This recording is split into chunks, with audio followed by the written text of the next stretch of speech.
प्यारे स्टूडेंट्स, मैं हूं बिस्मिल आफ्ताब आलम और आप देख रहे हैं उर्दू हिंदी नॉलेज चैनल। आज मैं आपके सामने जो सवाल पेश करूंगा, जो प्रश्न है वो है सूफ़ी शब्द से क्या तात्पर्य है। बीए फर्स्ट ईयर के सिलेबस में सूफ़ी वाले जो चैप्टर है उसको शामिल किया गया है। तो क्वेश्चन है सूफ़ी शब्द से क्या तात्पर्य है। इसको हम लोग आज समझ लेते हैं, फिर सूफ़ी संप्रदाय को बाद में उस पर बात करेंगे। सूफ़ी संप्रदाय क्या था और सूफ़ी संप्रदाय का जो मूवमेंट चले वो क्यों चले, उनकी क्या भूमिका रही हिंदी भाषा को फैलाने में। तो पहले तो इस शब्द की उत्पत्ति के बारे में समझते हैं, जानते हैं। सूफ़ी शब्द के मूल स्रोत व व्युत्पत्ति के संबंध में विचारों में बड़ा मतभेद है और अधिकांश विचारक उसकी उत्पत्ति सूफ़ी शब्द से मानते हुए कहते हैं कि जो लोग पवित्र थे वह सूफ़ी कहलाए। परंतु कई विद्वानों का यह भी कहना है कि मदीना में मोहम्मद साहब द्वारा बनाई मस्जिद के बाहर फफफ अर्थात चबूतरे पर गृहहीन जिन व्यक्तियों ने आकर शरण ली थी तथा जो पवित्र जीवन बिताते हुए ईश्वराधान में लीन रहते थे, उन्हें सूफ़ी कहा जाने लगा।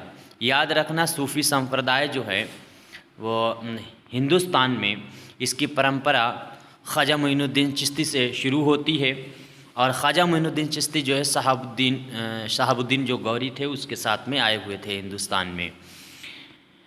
सूफ़ी संप्रदाय के जो मान्यता है वो ये कहते हैं, और सुन्नी जो संप्रदाय है उसमें क्या फ़र्क है। सूफ़ी संप्रदाय ये कहते हैं कि हर जगह हर चीज़ में खुदा है, और सुन्नी जो संप्रदाय है मुस्लिम में वो कहते हैं कि हर जगह खुदा है।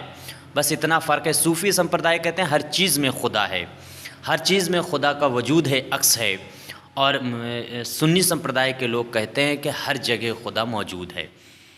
अब आगे देखते हैं। तो सूफ़ी कहा जाने लगा।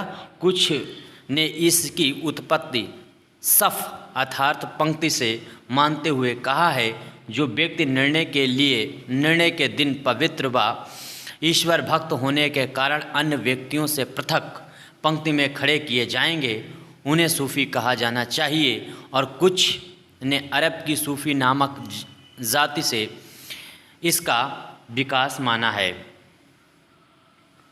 कतिपय विद्वान इस उत्पत्ति ग्रीक शब्द सूफिया अर्थात ज्ञान से मानते हुए कहते हैं कि सूफ़ी लोग अनुभव सिद्ध ज्ञान पर महत्व देते हैं। पर encyclopedia of religion and ethics में कहा गया है कि सूफ़ी शब्द सूफ़ अर्थात ऊन से बना है, और मोहम्मद साहब के पश्चात जो यति या सन्यासी उनके वस्त्र धारण करते थे उन्हें सूफ़ी कहा जाने लगा। अब सूफ़ी संप्रदाय कैसे शुरू हुआ, उसकी भूमिका हिंदी साहित्य में क्या है और हिंदी भाषा में उन्होंने क्या भूमिका निभाई है, इस पे अगली वीडियो में बात करेंगे।